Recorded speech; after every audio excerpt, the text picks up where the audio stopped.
it's time for a quick recap of the week, and we begin in Venezuela, aka North-South America. They have been in the throes of an economic crisis, and recently things have escalated sharply. It's been 12 straight days of violent clashes here in Venezuela. On one side, students and the middle class. On the other, police and pro-government groups. 12 days of violent clashes. That is a terrible situation and an even worse Christmas carol. So what is wrong with Venezuela? Well, the short answer is everything. The low price of oil, which accounts for 96% of Venezuela's exports, has triggered an economic collapse, causing massive inflation and shortages of food and medicine. And their current president, Nicolas Maduro, is not handling it at all well. He recently suggested punishing business owners who've ceased operations by jailing them and seizing their factories. Las plantas que haya parado cualquier pelucón en este país. An idle factory will be a factory handed over to the people. But we're going to do it. Fuck it. The time has come to do it. Wait. No good, well-thought-out government action has ever included the words, fuck it. Lincoln did not abolish slavery by saying, fuck it, you're free. Fuck it. What are they going to do? Fuck it. And one of Maduro's plans to cope with electricity shortages isn't much better. President Nicolás Maduro asked women to stop drying their hair. I always think a woman looks better when she just runs her fingers through her hair and lets it dry naturally. It's just an idea I have. It's just an idea you have? Well, unhave it then, because that is next-level creepy. The only way he just saved energy was through millions of Venezuelans immediately turning off their TVs, saying, this stays off forever, I cannot risk hearing that man talk about women's grooming again. It's frankly no wonder that in a recent poll, 70% of Venezuelans are in favour of Maduro's removal from power, which is what makes what he did this week especially troubling.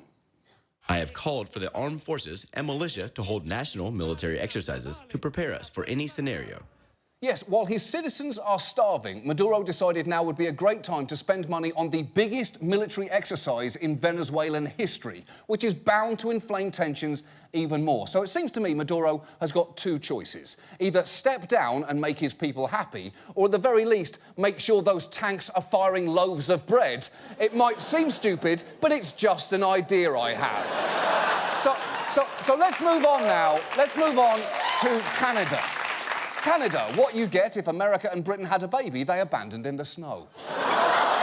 Canada's Prime Minister, Justin Trudeau, has been enjoying a bit of a honeymoon since assuming office 6 months ago, with most news coverage focusing on events like that time he held 2 baby pandas, which is, yes, pretty cute. I mean, it's no The Rock holding 2 French bulldogs in a swimming pool, but it's close. It's close. But this week, Trudeau's grace period came to a screeching halt as Canada was consumed by Elbowgate, a scandal concerning Trudeau apparently manhandling a Canadian MP and elbowing another during an altercation in Canada's House of Commons. So what happened exactly? Now watch this. The man in the front is the Conservative whip. He can't get by a group of NDP MPs, including leader Tom Mulcair. On the left, the Prime Minister comes striding over to intervene. He has words with Mulcair. At the same time, he clearly also makes contact with MP Ruth Ellen Brosseau. OK, I mean, I guess that's a brawl by Canadian standards. Although, to be honest, in New York, we just call that shopping at Trader Joe's. But still, Trudeau absolutely should not have done that, and he clearly knew it, given how quickly he took to the floor to apologise. I admit I came in physical contact with a number of members as I extended my arm in, including someone behind me who I did not see. If anyone feels that they were impacted by my actions, I completely apologize. It's not my intention to hurt anyone. It certainly wasn't. It is my intention to get this vote done. Wow. Stammering out an apology that goes on to receive a standing ovation. That clip may as well just be the new Canadian national anthem. But the members of the opposition were not ready to accept Trudeau's apology. I will move that the matter of the physical molestation of the member for Berthier and Masquinage be referred to the Standing Committee on Procedure and House Affairs. Oh, come on, don't use that word. Yes, technically there is a definition of molest that means to bother, interfere with or annoy, but it's still the second most unpleasant M word in the English language after moist. I just said it. I'd wash my mouth out with soap, but that would make it all moist. Oh, no. I said it again. And that sort of outrage led Trudeau to issue a second apology on the House floor, followed by a third apology at an event celebrating the official apology he'd made for the 1914 Komagata Maru incident, at which he, and this is true, apologised because his elbowing might take away a little bit in the news tomorrow from the apology that he was supposed to be celebrating. And when he returned to the House of Commons the next morning, you'll never guess what he did. I am apologizing and asking for members to understand how contrite and how regretful I am with my behavior. Oh, for fuck's sake, enough! Enough! There may be no clearer difference between the United States and Canada than the fact that in the US, presidential candidates write books called No Apology, while in Canada, Trudeau may be expected to spend the remainder of his term in office apologising for the existence of his arm wherever he goes. And now, this. And now, John McLaughlin angrily introduces discussion topics. Issue 1, 2 islands, 28 pages, and 1 king. Issue 2, Chinese bridges. Issue 3, Michelle and Kata. Secrets away. Civil furor. Meet me in Singapore. A problem of poop. Hujambo Obama. Wildlife woe. Give me my money. Bye-bye Syria. Speaker who? Lifeboat for Lula, Barack, back, Biden. Message in a tank. Cyber kleptos. I'm here to stay. Bye-bye. Moving on. Our main story this week concerns presidential primaries and caucuses, the electoral foreplay that we've been engaging in since February, which will culminate in the mass balloon ejaculations of this summer's conventions. Both parties nearly have their nominee, and it looks like America will be choosing between Donald Trump, America's walking, talking brush fire, and, in all likelihood, Hillary Clinton, the woman who exhibits either too much or too little of every human quality, depending on who you ask. Which is not to say that the Democrats' primary process is over. As we saw in Nevada last weekend, it is very much still raging. This is ridiculous. This whole process has been screwed up. Emotions ran high at the Democratic State Convention in Las Vegas after Hillary Clinton took more delegate wins than Bernie Sanders Saturday. Holy shit! Usually when a crowd is that angry in Vegas, it's because they just realised there are no elephants in Cirque du Soleil, just a bunch of terrifying nightmare perverts. But it is not just Nevada that has caused frustration over how delegates are assigned. Throughout this process, thanks to an odd quirk in the Democrat system, there have been news reports like this. We're putting up right now a graphic. Bernie Sanders wins 56 to 44% in Wyoming. The delegates rewarded. Hillary Clinton, 11. Bernie Sanders, 7. Why does the Democratic Party even have voting booths? No, why? This system is so rigged. Oh, please. We have voting booths for the same reason that Friendly's has restaurant booths, so that we can have relative privacy while we choose from a deeply unappetising menu. And it is not just the Democrats. When Donald Trump won Louisiana, beating Ted Cruz by more than 3%, he was upset to discover that Cruz could potentially get as many as 10 more delegates, or as he put it, I end up winning Louisiana. And then when everything is done, I find out I get less delegates than this guy that got his ass kicked, okay? Give me a break. The thing is, I get why he's annoyed, and there is no clearer piece of evidence that our system is broken, no more thoroughly dead canary in the coal mine than when Donald Trump is actually making sense. Because when you see results like that, the process does feel counterintuitive. So tonight we thought we'd ask, why do the parties operate this way? Because for many years they didn't, until 50 years ago, Most states didn't even have primaries, and candidates were chosen by party insiders at the convention. But in 1968, that system broke down when the Democratic Party leadership picked Hubert Humphrey, despite the fact he hadn't even competed in a primary. Democrats were pissed off, and the convention was chaos. There's a lot of pushing. The man being pushed, watch it, they're going to knock that over. The man is a delegate. They're asking for silence. There's a priest in here, dozens of reporters, and the man who got involved in it all is very calmly smoking a cigarette. He's not just smoking any cigarette, he's smoking a Chesterfield. Chesterfield! Once you've turned democracy into a riot, you deserve a Chesterfield!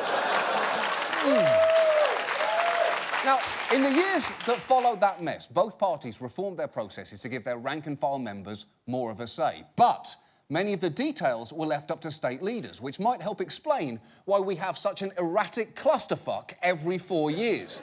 Almost every part of this process is difficult to defend. For instance, while most states hold primaries, in all of these states, one or both parties hold caucuses, which, as I'm sure you know, is a process whereby you typically have to turn up to a certain place at a certain time, like a school gymnasium at 7 p.m, attend a party meeting that can take hours, and then vote, which can be prohibitive, because if you work at night, or you can't get a babysitter, or you don't have transportation, you can be frozen out. And that is probably why, while Republican primary turnout in 2012 was 19%, their turnout for caucuses averaged just 3%, which is terrible. If you have 3% turnout at an orgy, it's basically just you masturbating next to a table full of uneaten snacks.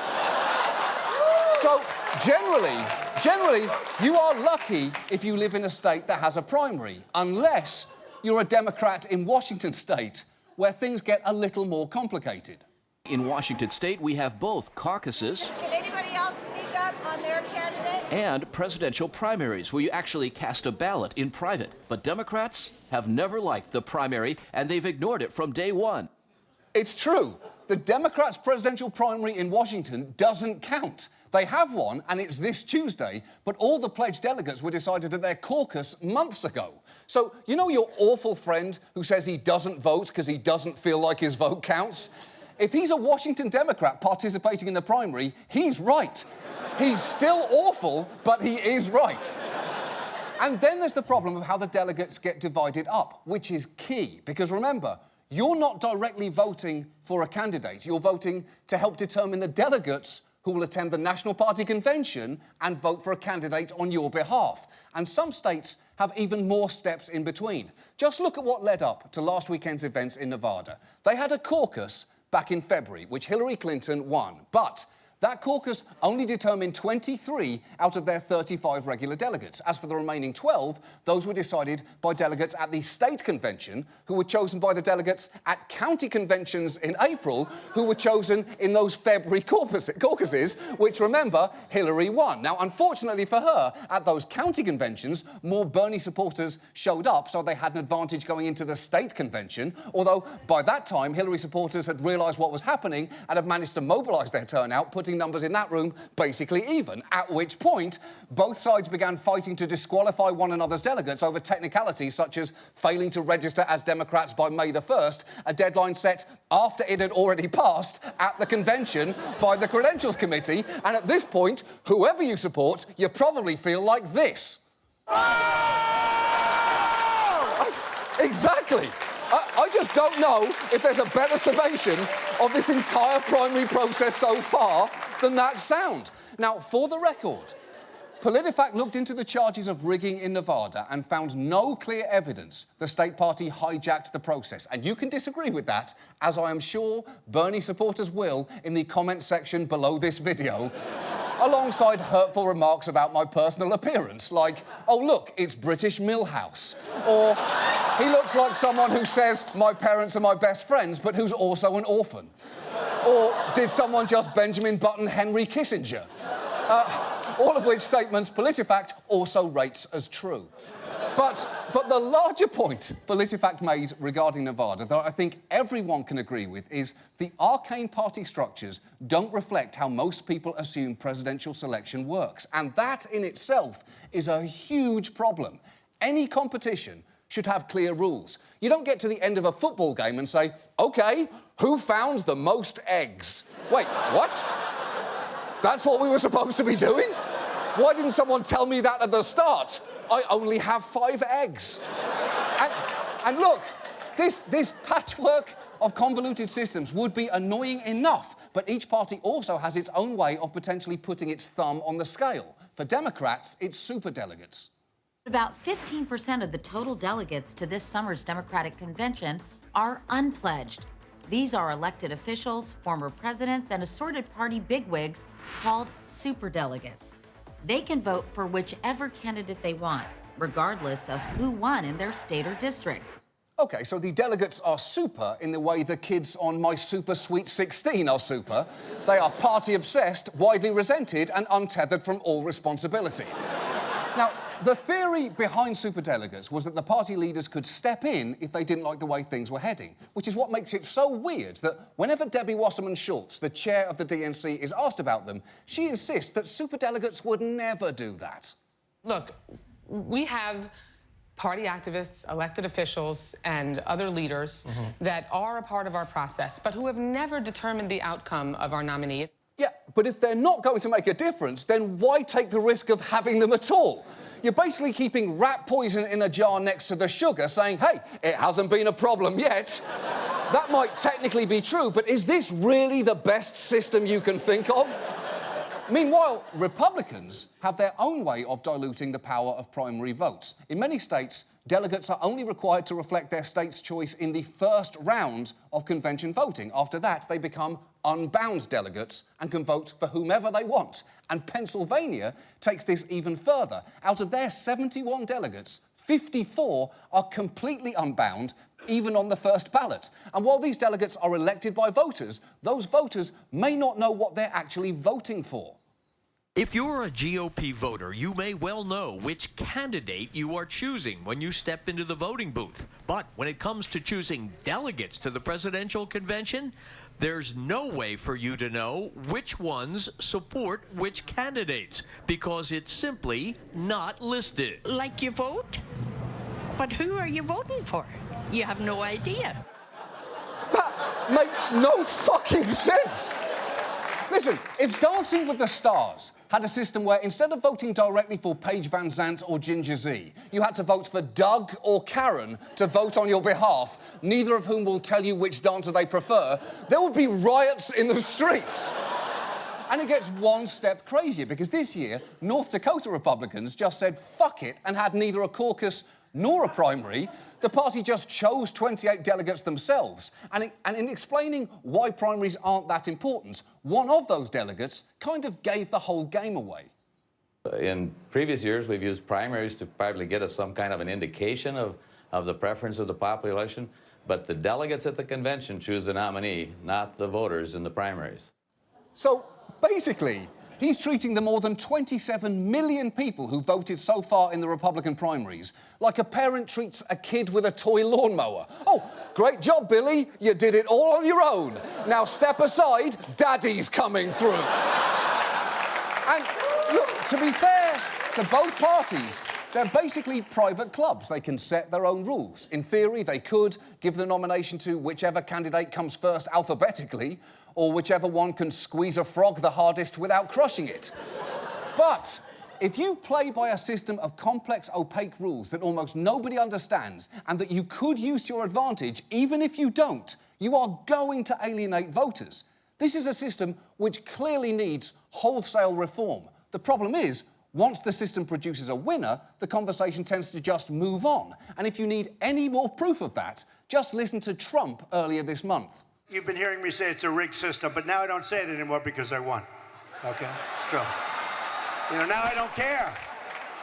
I don't care. OK. It's clear. Nobody wants to change the weird rules if they win. You think the producers of The Martian are complaining about the rules by which the Golden Globes actually gave them Best Motion Picture, Comedy or Musical? No, of course not. They're just busy writing another movie as side-splittingly hilarious as Matt Damon potato farming in space for 2 hours. It would clearly behoove both parties to take a long, hard look at this, because they actually got lucky this time. Whether you like these two candidates or not, it does seem the party nominees will coincidentally be the people with the most votes.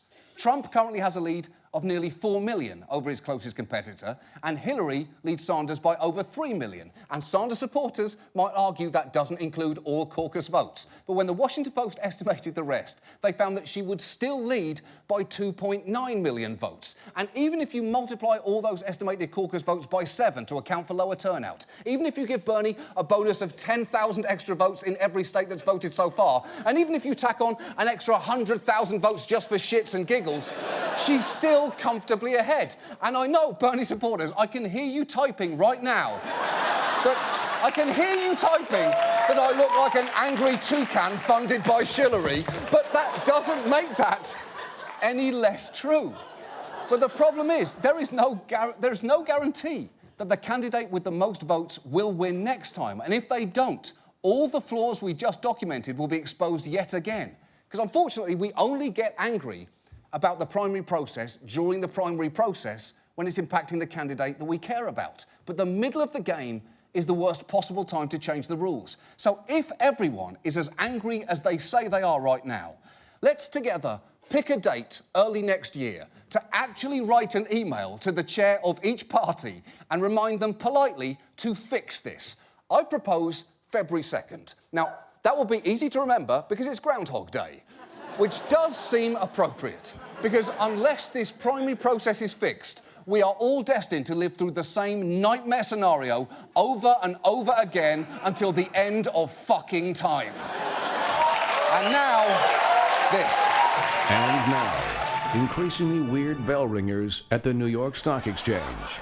Meatloaf. Westminster Dog Show winner, Foxcliff Hickory Wynn. Hello Kitty. Darth Vader. Miss Piggy. Rafiki from The Lion King. 2 Minions.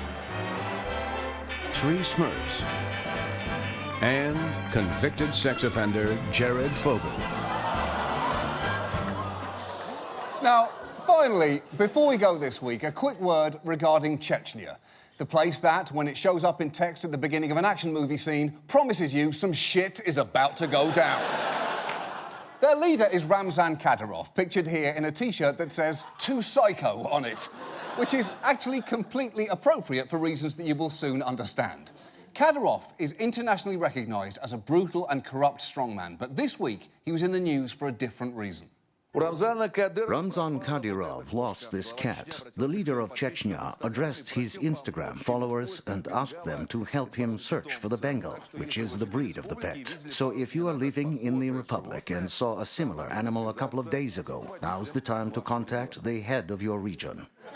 Yes, the entire Chechen Republic was put on notice this week because its leader couldn't find his cat. I'm presuming he searched the most common locations for cats, such as lying in a sunbeam or staring right at you with murder in its eyes.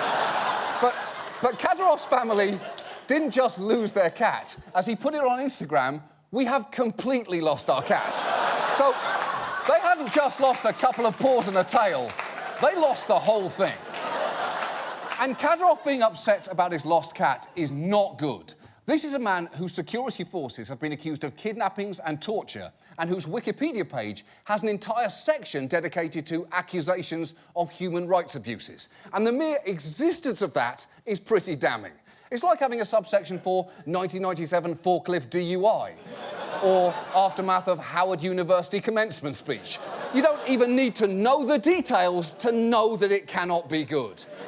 But to get a real sense of Kadyrov, all you need to do is check his Instagram page. Because it's not just where he announced that he'd lost his cat. It's also where he keeps his 1.8 million followers updated with videos of his workout routine set to the finest European rave music.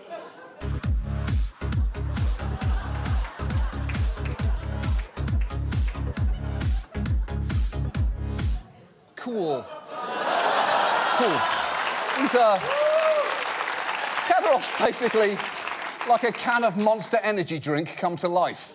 And honestly, I cannot recommend his Instagram feed enough. It almost makes you forget that he was once accused of beating a prisoner with a shovel handle before executing him. Almost, but not quite. Because the main thing his Instagram demonstrates is how much he loves Vladimir Putin.